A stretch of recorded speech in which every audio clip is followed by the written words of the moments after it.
Yes, yes, yes. Magandang hapon muli sa ating mga kasama. Andito naman si Good nagbabalik.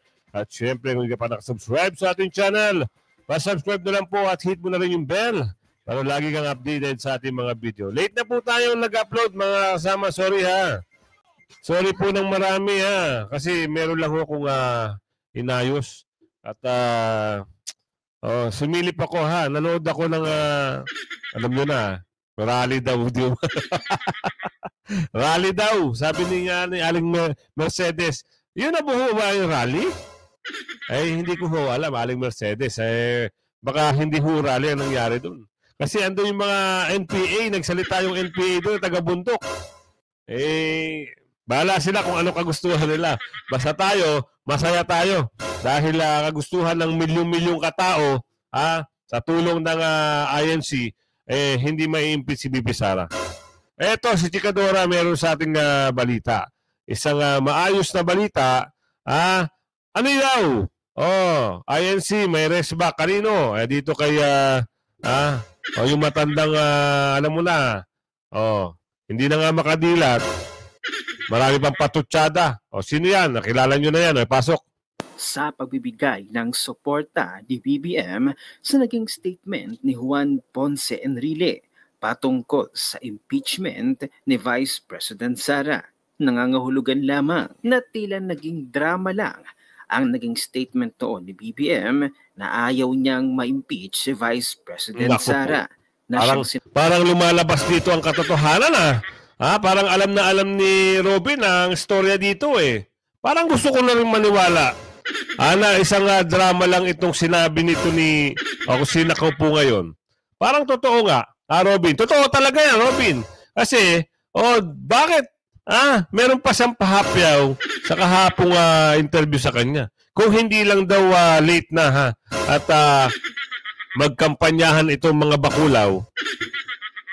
Di ba? May ganun Bakit? Totoo nga ito. Sige, tuloy natin. Tinakyan ng Iglesia ni Cristo dahil nga once ma-impeach si Vice President Sara, malaking kaguluhan ito sa Pilipinas. Kaya nga naging palaban na rin ng Iglesia ni Cristo. Yan. Abay kumpara naman sa kapayapaan. President Marcos nagbago ang isip sa impeachment versus Vice President Duterte. Sinang-ayunan ni Pangulong Bongbong Marcos ang sinabi ni Presidential Legal Advisor Juan Ponce Enrile kaugnay ng isinagawang pagkilos ng Iglesia ni Cristo laban sa impeachment ni Vice President Sara Duterte. Bagamat nagbago ng paninindigan ng Pangulo, sinabi nito na nasa Kongreso pa rin ng huling pasya kung ipagpapatuloy nito ang impeachment process. Yan. Malinaw yan yung sinabi. Kung sino nakaupo ngayon. Yan. Kung hindi lang daw magkakampanyahan itong mga, alam nyo na, yung mga bakulaw na yan. Kung gusto nyo na, maibalik natin yung video kaso nga lang, ito na, dito na Chikadora ay si Robin siya na nagkukwento. Diba? Hay nako. Sabi nga nung ating kaibigan na si Ruth, Kuya Gus, huwag kang maniwala na sa pahayag niyan. Dinadivert lang kayo niyan. Nako. Si Ate Ruth. Meron din ako tiwala dito kay Ate Ruth. Tuloy. Magugunit ang sinabi ni BBM na tutol siya sa anumang pagtatangka na alisin si Vice President Duterte sa pamamagitan ng impeachment. Ito rin ang dahilan bakit kinatigan ng iba't ibang grupo ang naunang desisyon ng presidente sa pangunguna ng Iglesia ni Cristo. Yan. Enrile, the oldest thief has no moral ascendancy to question the Iglesia ni Cristo. He should have shut his mouth. He should have kept his opinion to himself.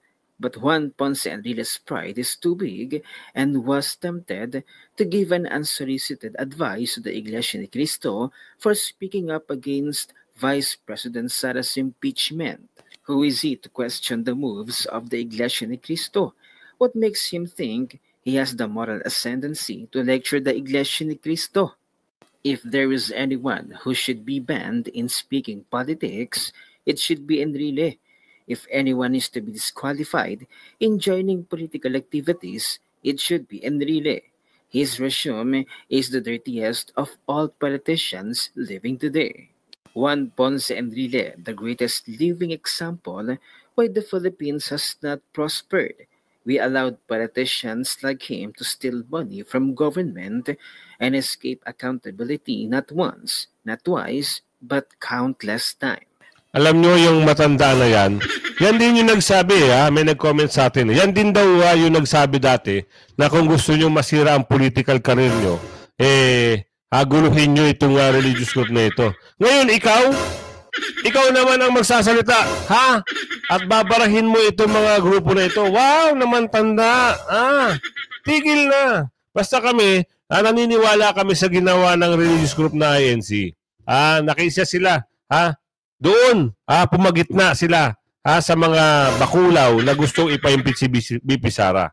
Nasa gitna lang naman sila eh. Kayo-kayo lang talaga ang mga... Nakakainis kayo. Tapos kayo, kanina may mga nangyari na naman. Pumunta sila doon.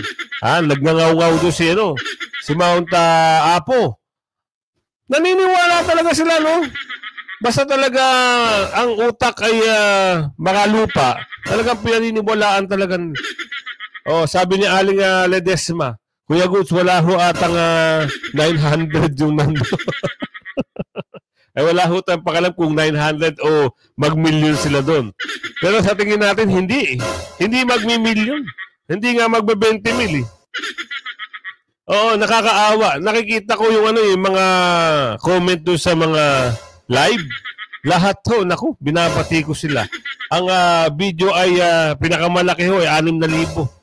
Tapos puro Duterte ang nanonood, nag-heart na green. Anak ng tipaklong tuloy natin to.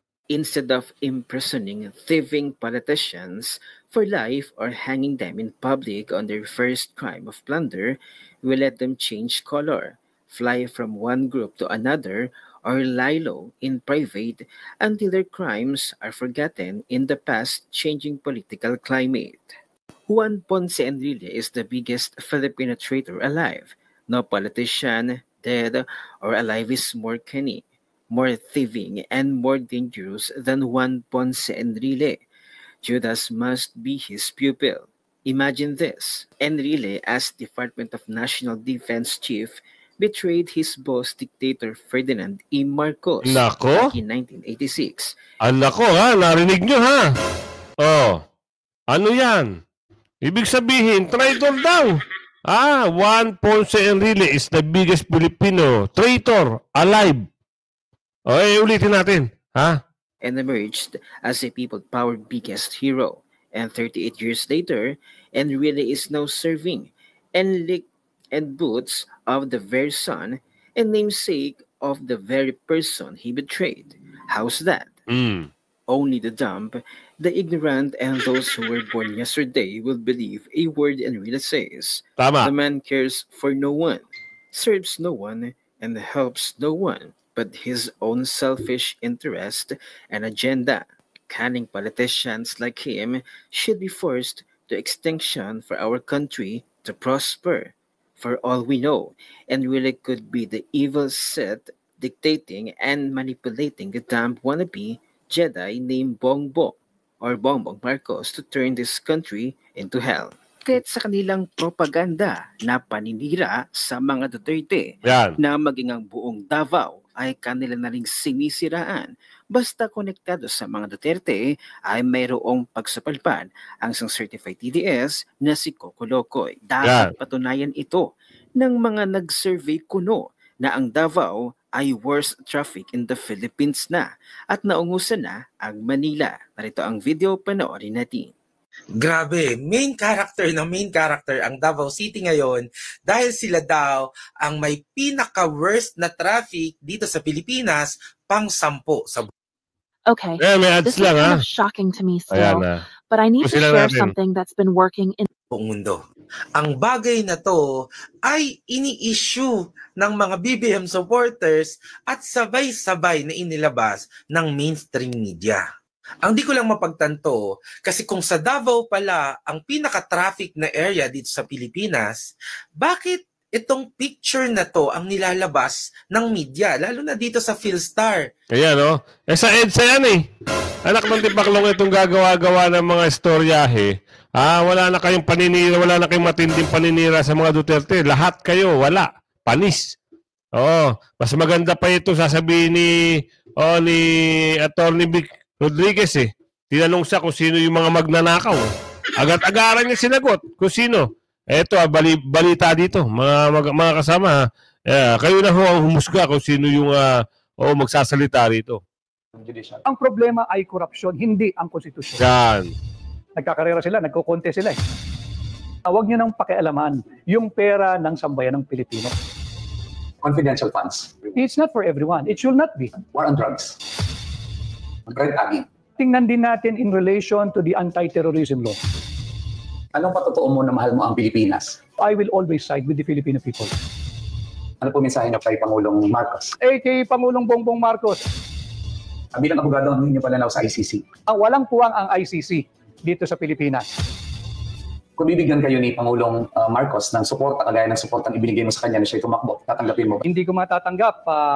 Suportahan na lang niya yung pagsilbi ka lang ng tapat sa sambayan ng Pilipino. Ayos tayo. Ayan ha.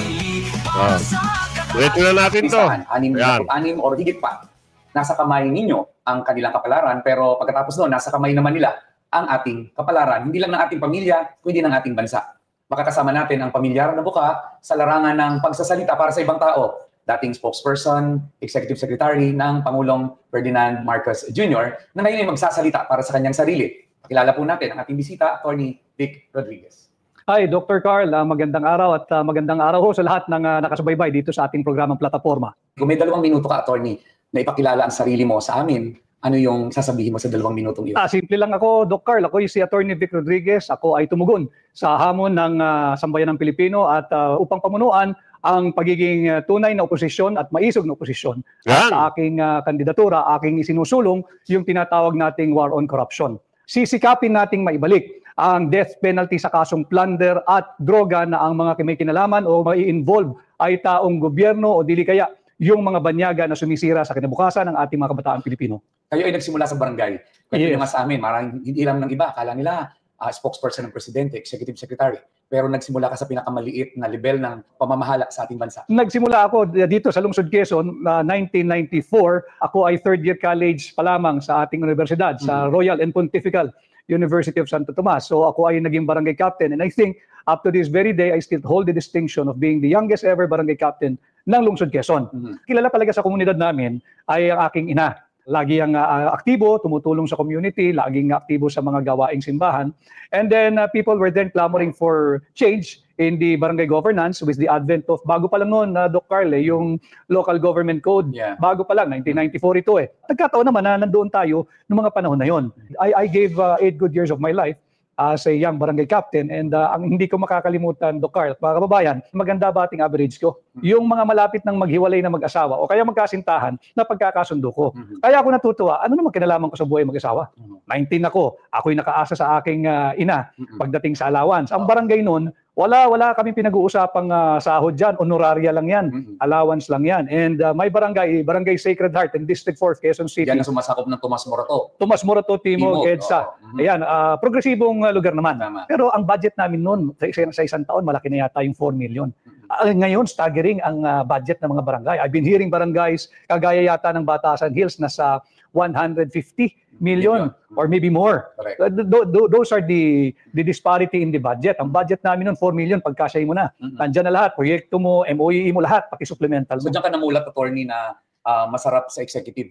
Although pag nasa barangay ka, meron ka nung executive at may legislative function ka. May judicial function ka rin. Pero doon ka namulat sa paglilingkod. Grassroots kasi yun, Doc Carl. Yan kasi ang naging puna sa akin, nung tumakbo nga kaagad akong senador, sabi nila, hindi ka nga nakaranas magpatakbo ng barangay, tapos sa takbo kang senador. Pag-isip-isip ko nga, kung alam ko lang, tumakbo akong barangay chairman. Hindi, napakaganda ng experience na. Tama rin naman. Pero yung experience mo rin, Doc Carl, hindi rin matatawaran eh. You have 200 review centers nationwide at it's bigger than running a barangay or a university and you're also into the business of molding young achievers and future leaders. Attorney, kung mananalo ka sa darating na Mayo, First day, anong 3 batas na isusulong mo agad-agad? Isusulong ko if I can get enough good alliances na maibasura, Doc Carl, yung resolution number 10. Which is? Ito yung certification by mere liquidation. Yan. Kung saan yung mga mambabatas, sila ang humihingi ng pondo sa national government, sila ang gumagastos, sila rin ang nag-audit kung paano nila ginastos. Ito yung malinaw na ginigisa tayo sa ating sariling mantika at ito ay malinaw na paglabag sa ating saligang batas. Commission on Audit dapat ang nag-audit. Kung tama ba yung paggasta mo sa pera nating mga Pilipino. But with the advent of resolution number 10, passed by both the Senate and the House of Representatives, sila-sila na lang nagsasabi na pipirmahan lang yan nung head of office, nung mababatas, na ito, kung ito yung pera, kunyari 1 billion, dito ko ginastos, malinis ito, approved, liquidated. Hindi pa pwede yun. Kaya yung power of the purse, mas malala, hindi lang yun ang power. Talaga there's so much power in it, no? Because of that resolution. And it's even beyond the concept of Congress having the power of the purse. Yeah. Because ito yung pagkakagamit mo na ng pera Pinakikilaman mo na yung trabaho ng COA. Ayan na, may ads lang po. Tapusin natin to para mas maganda. Turn your ideas into videos. Go to artlist.io. Ito yung mga boses ni Atty. Vic. Talagang mamamangha ka. Essentially, sa Tagalog ba, kinapon mo na yung COA. Wala nang silbi sa yung COA. The Congress is far more higher now in terms of authority to audit yung sa COA. Correct. Abolish na lang natin ang COA. Wala nang silbi ang COA. Hindi ka na pwedeng silipin. At sinabi nyo na, siyempre alam naman natin lahat na pag hindi aligned sa Constitution is unconstitutional. Yes. Cannot be binding. Yes. So meron kayong paninindigan na ito ay hindi sang-ayon sa saligang batas. Hindi sang-ayon because they already arrogated unto them the powers that are exclusively provided for and guaranteed by the Constitution to the Commission on Audit. Okay. And a mere concurrent resolution cannot overrule or supersede any constitutional provision. Pero kung halimbawa mananalo ka isa ka sa 24, meron kayang numero na alam niyang tatamaan siya ng pagkakaalis itong... Malalaman natin. Malalaman natin at kung ano man ang kahinatnan niya, magsusumbong ako at babalik ako sa sambayan ng Pilipino. Okay. Because pera ng Pilipino yan eh. Yun. Hindi nila pera yan. Ano yung pangalawa, Atty.? Yung pangalawa, isusulong natin yung maibalik nga yung death penalty. Yun, pero maganda. doon ito, bago mag-death penalty, I will move for the amendment of the plunder law. Presently, Doc Carl, bago ka makasuhan ng plunder, kinakailangan nagnakaw ka ng 50 million, hindi bababa sa 50 million pesos. Habang nag-uusap tayong dalawa rito, ninanakawan tayo ng tiwaling politiko, wala tayong magawa. Bakit? Wala pang 50 million eh. 49 million lang. So I will propose to amend that law and reduce the threshold from 50 million to 5 million. And Yun.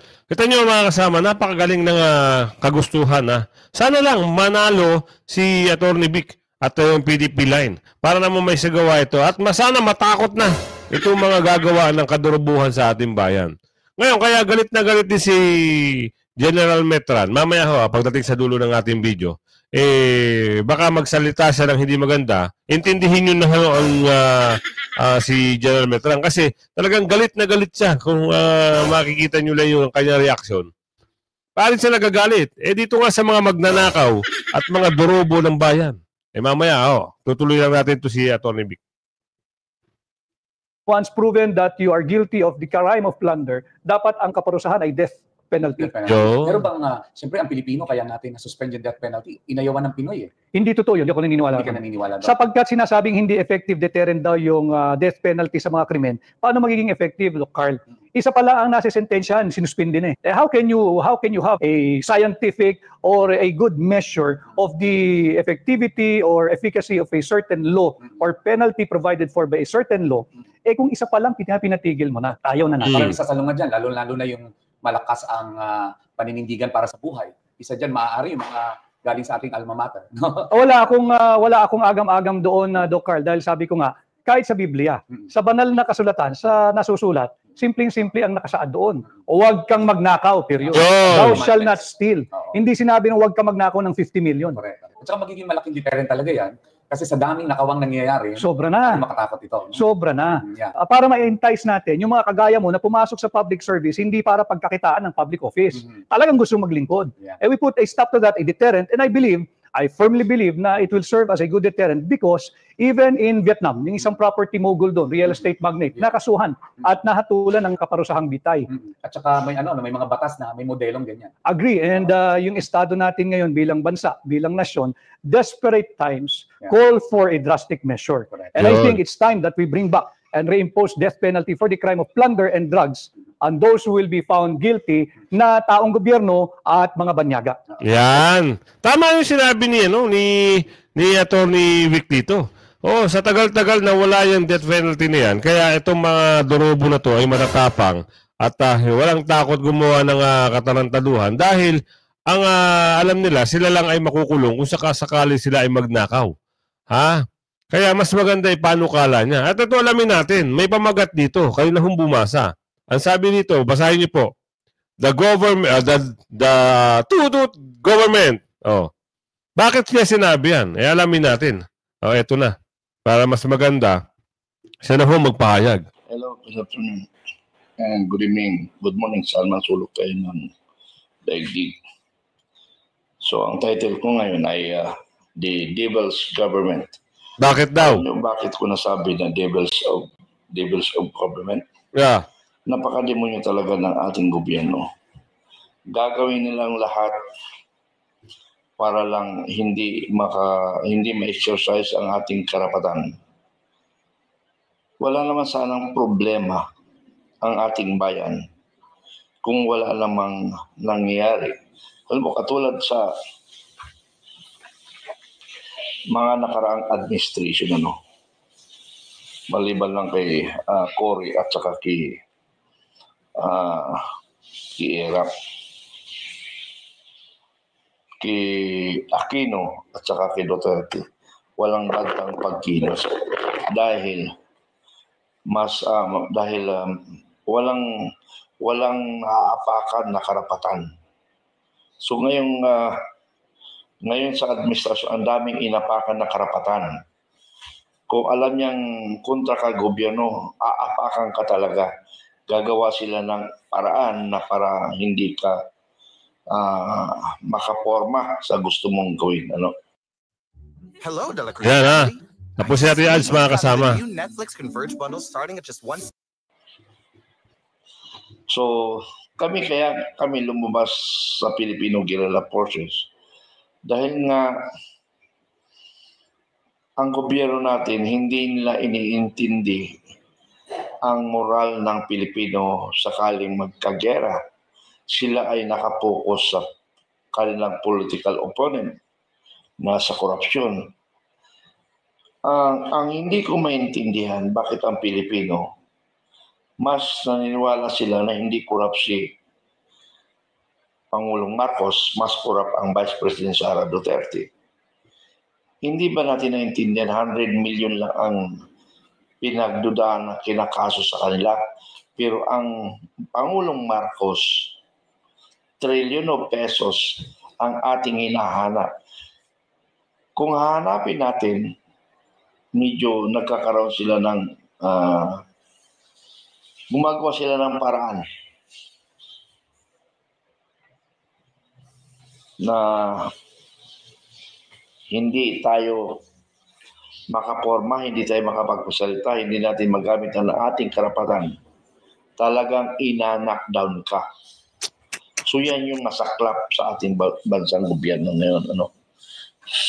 Kaya ako nalulungkot.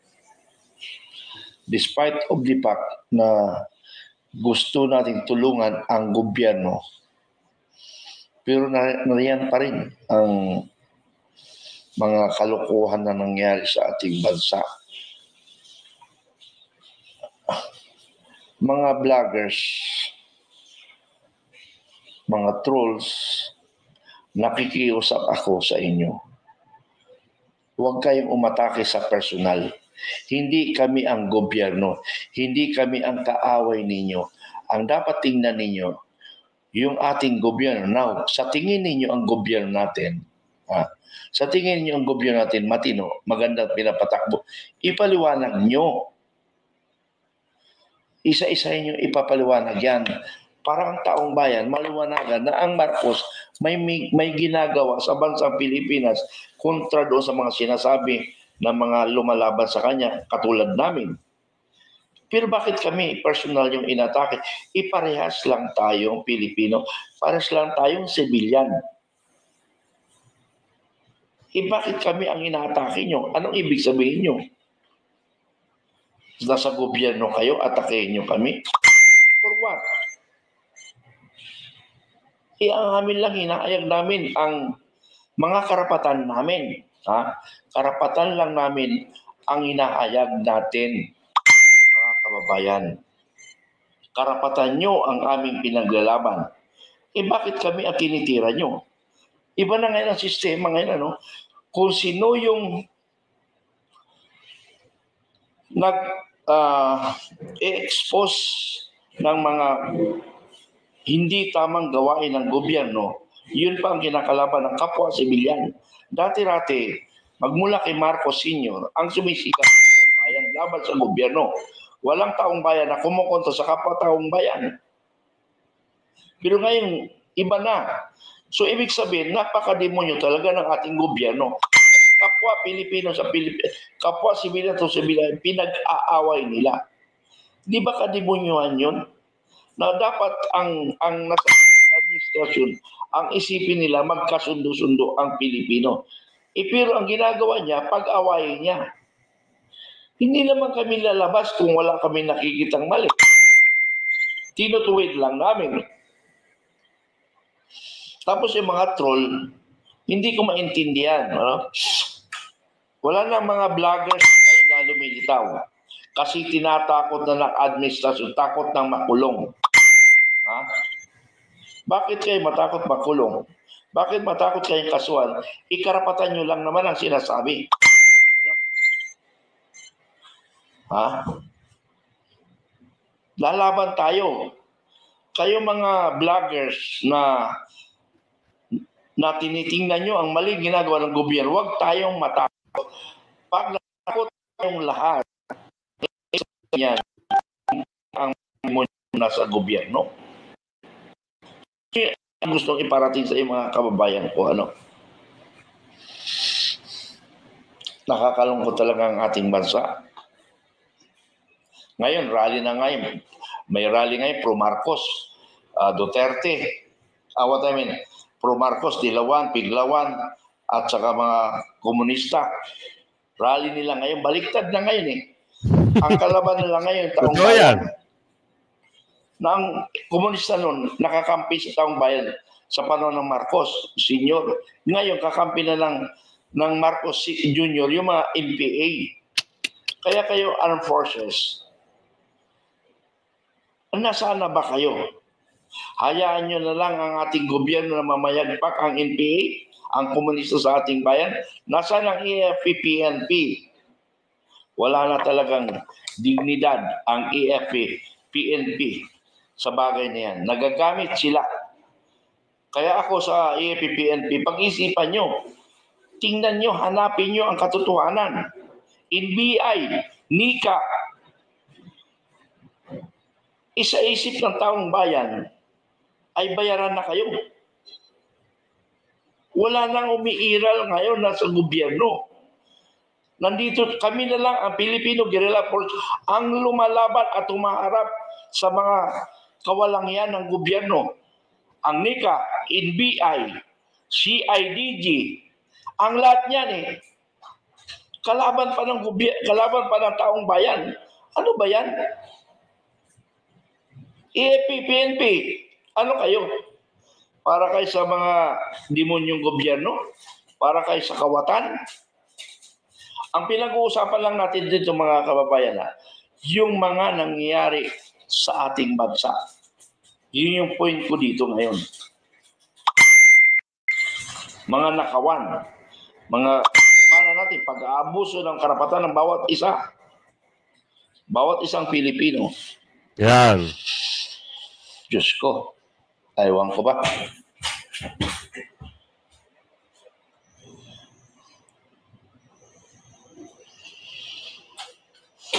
Nalulungkot ako sa bansa natin. Wala nang Pilipinong gustong tumayo sa kanilang mga karapatan. Naduduwag na, natatakot na. Nanawagan ako sa kapwa ko mga men in your personnel, mga general. Hindi natin makukuha, sir, sa perma-perma lang. Manifesto, hindi natin makukuha yan. Hindi natin makukuha yan sa social media na ibinubulgar nyo ang mga kawalangan ng gobyerno. Kikilos tayo. Bakit ikaw, hindi ka kumikilos? Yun ang alam ninyo. Tinitingnan lang namin kasi lahat ng bawat gusto namin mangyari, nakaka-counter ng kalaban. Una, Masyado silang magaling sa monitoring. Pangalawa, trillion of pesos para isawata ang mga gustong magpapatalsik sa Pangulong Marcos. So napakahirap. Pero kung lahat tayong Pilipino, lalo na men in your person, tayo ay manindigan para sa tama, para sa katotohanan, para sa bayan, ay hindi magwawagi ang pag-iisip ng demonyo. Yan sabi ko nga sa inyo mga kasama Ito yung pahayag ni General Metran. Kaya huwag kayong pahuli sa mga balita, issue at reaksyon ng bayan Hanggang sa muli Bye-bye. Sorry late ako nakapag-upload. Bye-bye.